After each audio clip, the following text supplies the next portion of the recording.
Hi అండి, this is Lakshmi. ఈరోజు voting order గురించి, నామినేషన్స్ గురించి, ఈరోజు హౌస్కి వచ్చిన కంటెస్టెంట్స్ ఫ్యామిలీస్ గురించి డిస్కస్ చేసుకుందాం. ప్లీజ్ ఛానల్ సబ్స్క్రైబ్ చేయండి, వీడియోని లైక్ చేయండి. ఓకే, ఇక మ్యాటర్లోకి వచ్చేద్దాం. ఓటింగ్ ఆర్డర్లో టాప్లో గౌతమ్ ఉన్నాడు.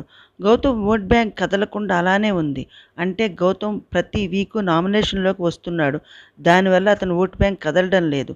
అదీ కాక ప్రేరణ సీతాఫలాలన్నీ గౌతమ్ తినేశాడని గౌతమ్తో సిగ్గు లేదని అనడం, సీతాఫలం తిన్నందుకు గాను 3 రోజులు గిన్నెలు కడిగించడం పనిష్మెంట్గా ఇచ్చింది. పని చేస్తుంటే ఇంకా గౌతమ్ గురించి రోహిణి, అవినాష్, నిఖిల్, ప్రేరణ బ్యాక్ పిచ్చింగ్ చేస్తున్నారు. 4 సీతాఫలాల కోసం కూర్చుని ప్రత్యేక ఒక వ్యక్తి గురించి చెప్పడం ఎంతవరకు కరెక్ట్ అనుకోవాలి. ఇక పని చేయడమే లేదా నామినేషన్ కూడా చేసినా ఇంకా కడుపు మంట చల్లారలేదు ప్రేరణకు. అసలు ప్రేరణ బిహేవియర్ చాలా వరస్ట్గా ఉంది. చీఫ్ అయితే ఏదో ప్రెసిడెంట్ అయినట్లు ఫీల్ అయిపోతుంది. ఇక గౌతమ్ అయితే బుల్లెట్ లాంటి పాయింట్స్ దించాడు. దెబ్బకు సగం చచ్చింది గొర్రె. నెక్స్ట్ ఇతను పృథ్వీని కూర్చోబెట్టి నామినేషన్స్ అప్పుడు అరవకుండా, ఏంటి ఎగురుతున్నావు, రుబాబు చేస్తున్నావు, రౌడీ అనుకుంటివా ఏమి, చేతులతో నొక్కేస్తున్నావు అని నైస్గా పాయింట్స్ అడిగాడు. దెబ్బకు మింగలేక కక్కలేక చచ్చాడు పృథ్వీ. దాదాపు మాస్ వార్నింగ్ అయితే ఇచ్చాడు. ఇవన్నీ ప్రేక్షకులకు బాగా నచ్చాయి. అందుకో టాప్లో ఉంచారు. ఇక సెకండ్ పొజిషన్లో యాష్మి ఉంది. ఈమెకు పెద్దగా ఓట్ బ్యాంక్ అయితే లేదు, కానీ ప్రేరణ ఓట్స్ ఈమెకు ట్రాన్స్ఫర్ అవుతున్నాయి. ఫాదర్ రావడం, సింపతి పండడం వలన ఈమె బహుశా సెకండ్ పొజిషన్లో అయితే ఉంది. కానీ ఈమె పొజిషన్ మారవచ్చు. ఎందుకంటే తేజ నామినేషన్లో నిఖిల్తో అయిన గొడవలో బరిదెగించి గోలబెట్టాడు. పాయింట్స్ గట్టిగా పెట్టి యాష్మితోనూ, నిఖిల్తోనూ, పృథ్వీతోనూ గొడవ పెట్టుకున్నాడు. సింపతి వర్కౌట్ అయ్యి ఈరోజు సెకండ్ పొజిషన్లో కూడా రావచ్చు. ఫ్యామిలీని రావద్దు అన్నారని ఏడుస్తూ కూర్చున్నాడు తేజ. తెగ సింపతి పిండేస్తున్నాడు.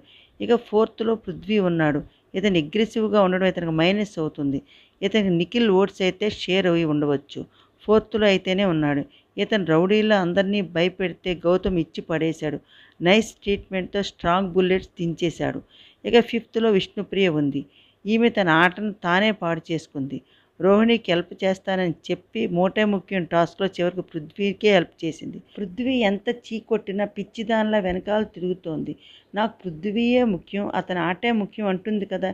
ఇంకేమి ఓట్స్ పృథ్వీకి వేసేయండి ఫ్యాన్స్. ఈమె చక్కగా ఇంటికి వెళ్ళి పృథ్వీకి ఓట్స్ అందరితో వేయిస్తుంది. ఈమె చీఫ్ అయినప్పుడు హస్బెండ్ బెదిరించినట్లుగా బెదిరించాడు పృథ్వీ. ఆ విషయం అప్పుడు నాగ్ సార్తో అడిగి ఇచ్చేస్తారు బీబీ టీం అనుకున్నాం. కానీ ఈరోజు లేడీస్ మీద ఆంబోతులా పడిపోతున్నావు. విష్ణుప్రియ మీద అలా పడడం నాకు నచ్చలేదని గౌతమ్ నామినేట్ చేశాడు.